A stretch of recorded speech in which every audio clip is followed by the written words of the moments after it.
so I just voted. Here's my sticker. I was online at the public library in my early voting location, and something came to mind, and I just thought it was interesting, and maybe people have something to say about it. But I've noticed this for months, but tonight it was like particularly like poignant, and I had a lot of time since I was waiting online to think about it. There was a large parking lot in front of the public library, and we were lined up distance about 6 feet apart, and on top of that people were wearing masks.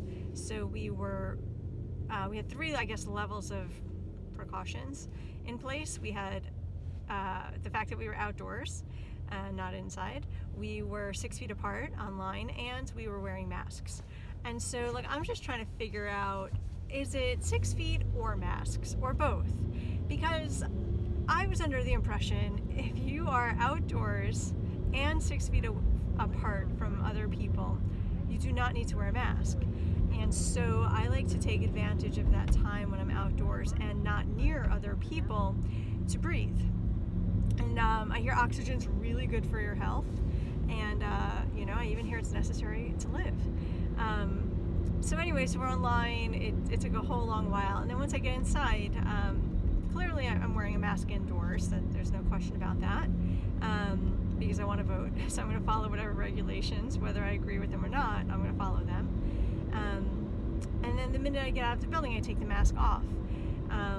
But it's just interesting because when everyone's coming out of the building, most people, well, not everybody, but most people are walking, kind of cutting through the line, and you have to walk between people, and no one says anything to you when you take off your mask when you leave the building, even though it's the same exact distance, if not even closer, as when you were waiting online. The whole thing just doesn't make sense, doesn't add up. The more I see doctors online posting videos about how the mask is not necessary or useful or effective in combating a virus, it just seems like we're being lied to.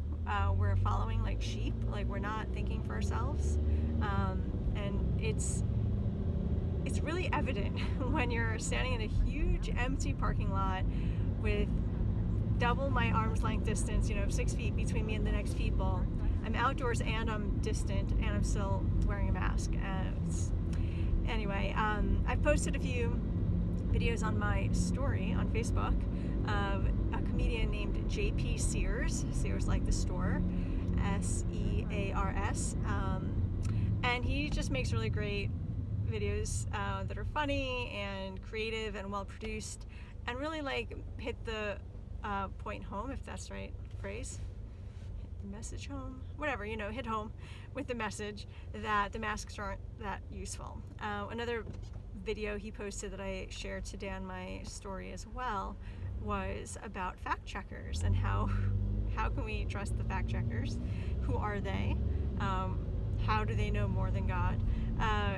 It just seems like we're relying on these independent fact checkers, and it's like, how independent are they? The whole thing is just bizarre.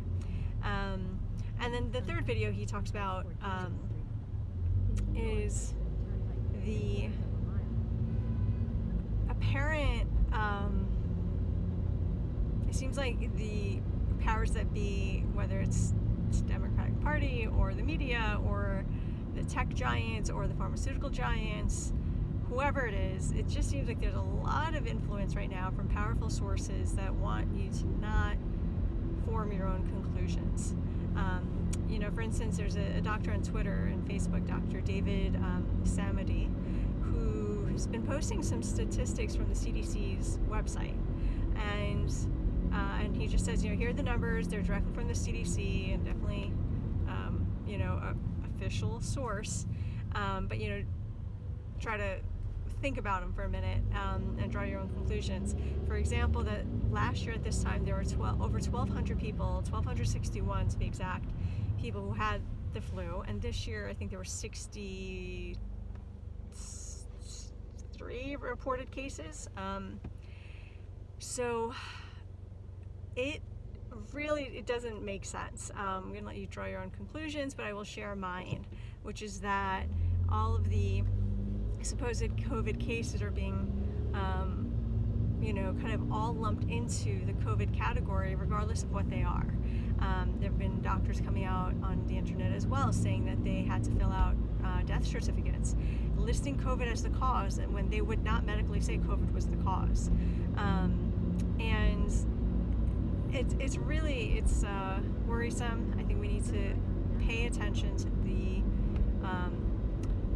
non-mainstream sources, non-mainstream media sources, and really give them some of our mental real estate, and really consider the possibility that maybe the mainstream narrative is biased, has an agenda. It really just smells fishy to me.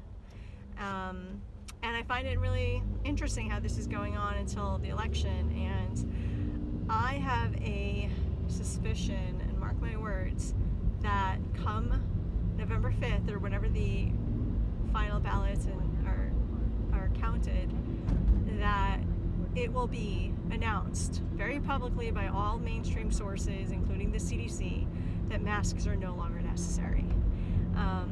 So I just want to point out that I think we're being manipulated by politicians, by the media, and that the media has a liberal agenda. And I can't believe I'm saying that, because for the longest time I was like such a bleeding heart liberal, and I still really care about taking care of everyone and welfare for the masses, and everyone deserves the right to have basic needs like food, shelter, healthcare, and all these things. And I do believe the government plays a huge role in making sure that the entire population is taken care of, but it does not.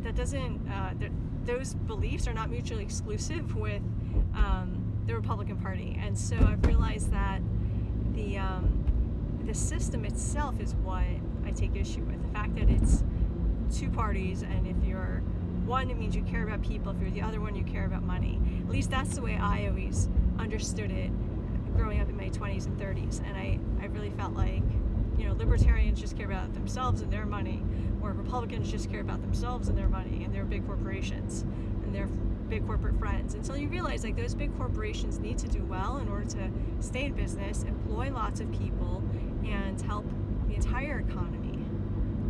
So in any case, my views are changing. I did just vote for Trump. I'm not afraid to say it. I hope that my friends are rational and loving and compassionate people, and they won't unfriend me in real life or in the virtual world because of that. But I'm also not afraid to say it. I have nothing to hide. And I feel like of all the people running, between basically him and Biden, he seems like the more trustworthy and honest. Like, I just believe him. When I see Biden speak, I'm like, just doesn't sit well with me, and I'm just going with my gut. I have nothing else to rely on but that. It seems like the most reliable source at this point, and that's where I stand. So happy voting. I hope you all vote, and enjoy your evening.